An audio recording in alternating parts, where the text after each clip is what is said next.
Once again, this is my second attempt at a video. The day that I become great with filming, the world will never know. Hey guys, it's Carla, and I'm kind of really excited because I have another book talk for you. Yay! Yay!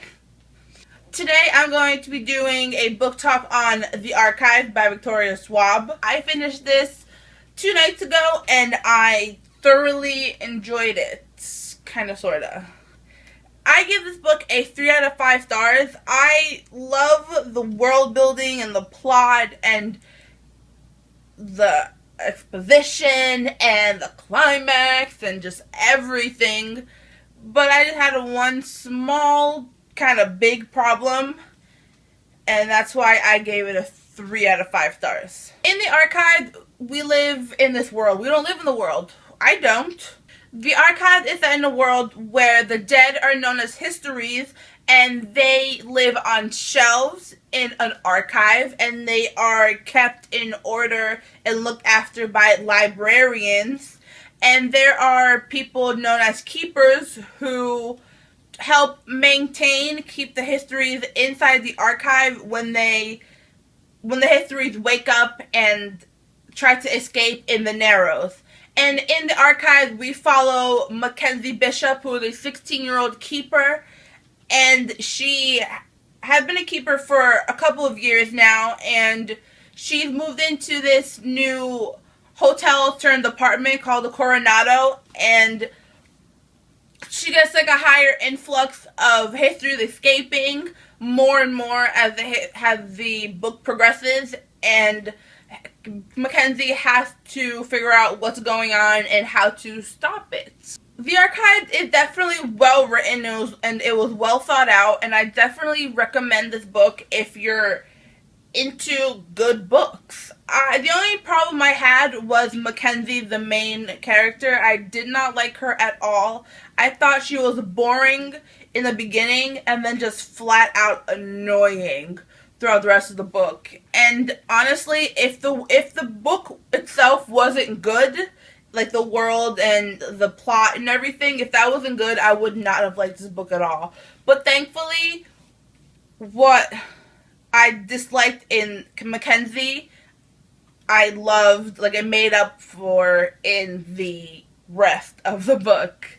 This is the end of my non-spoilery part. If you have not read it, please, if you're interested, I don't want to force you.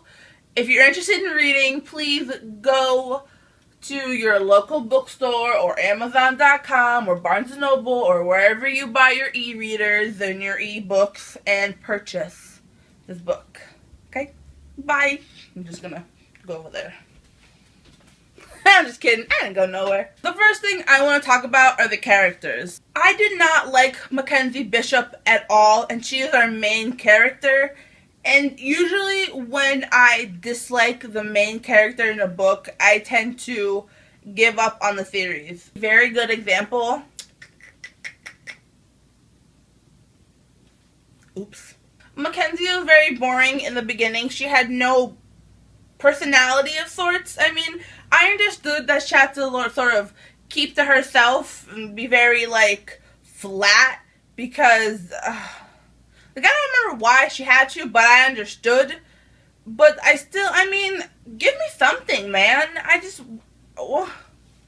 She was just so boring. But then, getting into the book, she became so annoying. She always made bad decisions. And I'm like, wow, kid, you're really stupid. Like, what are you doing? Where's your common sense, hun? Where? Just, please stop, okay? Stop it. Please. The lack in personality in Mackenzie definitely was made up for in Wesley and Owen. Oh my god. I have to stop touching my hair. That's never gonna happen. I really liked Wesley. I thought he was such a great character. He was just so sweet and kind and flirty and loyal and just a great character that I loved getting to meet. I personally do not like the goth look on men. I don't like the really spiked up hair and the eyeliner, or the guy liner, as Victoria Schwab cleverly put it, and the colored nails. I don't like that on guys, so I did not really find Wesley all that attractive, but I tried to. I mean, even though I didn't find him attractive, I found him wonderful, and I love how, despite his stereotypical bad boy look, Wesley was just the sweetest and kindest guy, and it shows that you shouldn't really judge a book by its cover, and I loved Wesley, and I thought he was so great, and I'm very glad that he was the male counterpart in this book. Now, Owen. Okay. I knew from the beginning that Owen was a shady character, because I kind of cheated and I looked at the X-ray option thing on the Kindle app on the phone. I didn't know the X-ray thing existed, okay? If you don't know what the X-ray thing is, it shows you, like, each character that's mentioned in the book, and it has a small description of who they are, and it has, like, a little bar that shows, like, when they're mentioned in the book. And, like, at the end of the bar, it shows it was all Owen, so I was like, well, he's part of the ending. So, not that it spoiled it for me, but, like, I knew that, like, something was gonna go down. And it couldn't be Wesley, because Wesley was just too beautiful, you know what I mean? Talk slower, Carla. Slow. But despite the whole X-ray on the Kindle app on the phone thing, I knew he was going to be a little shady, because I knew off the bat that he was a history, and he didn't flip. He was very calm and cool and collected, so I knew that something was off with him, and I was like, And when Mackenzie started to trust him and sort of have feelings for him, sort of use him to sort of become, like, what was it? Like, she would touch him and it would be quiet. I don't know. Like, when she started trusting him, I stopped trusting him. I was like, Mackenzie, you are stupid. He is going to be the villain. If you weren't so dumb, you'd obviously see that, so please stop it. But I thought Owen was a very interesting villain. I loved how his story came to be by the end. And I don't love villains, but I like them and their background story, because every villain is so brilliantly complex and so divine in a sense, you know, because every villain has like a well thought out plan, and they're so smart and intelligent. I just used two adjectives that literally mean the same thing. Wow. Okay. So I really liked Owen. I'm holding the book weird. I really liked Owen as a villain, and I am glad he's gone, to be honest, because he is kind of fucked up. Carla, language. One thing I really liked was how Victoria Schwab described Ben, Mackenzie's little brother. Every book you read, there's like a younger, older brother. It's like, yeah, my older brother, my younger brother, my sibling is perfect. They're nice and sweet and blah, blah, blah, blah, and blah, blah, blah, and they're nice here, they're nice there, and just nice everywhere. But I loved how Mackenzie.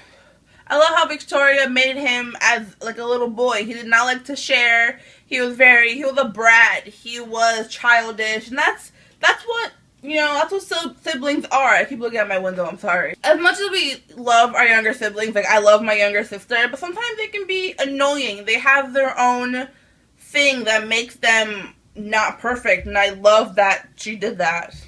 It's a small thing, but I just love that she did it. Now, the world. I loved the world building. I thought it was so well done.